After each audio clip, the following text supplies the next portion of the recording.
I'm just going to quickly go over a couple of commands that you need for completing lab number 5.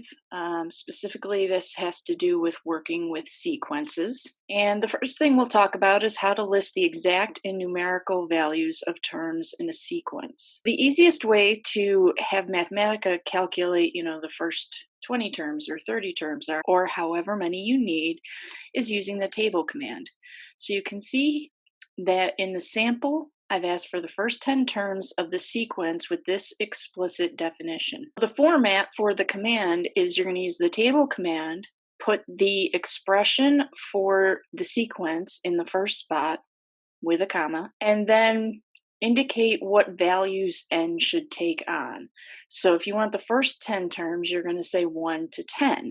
If you want the first 100 terms, you're going to say 1 to 100. When I hit Shift Enter, you can see it gave me the exact values. It just substituted the different values of n. In the next command, you can see I put a capital N in front. All that's going to do is give me a readout of the numerical values, or in other words, the decimal approximations for each of the terms in the sequence. In addition to that, you should be able to graph the terms in the sequence, and graphing them is helpful in determining if the sequence is going to converge or diverge. I'm using the same example as above, and you can see within this list plot command is the table command to generate the sequence. List plot will now plot all of the items that end up on that list of the terms of the sequence. So it's as simple as doing that.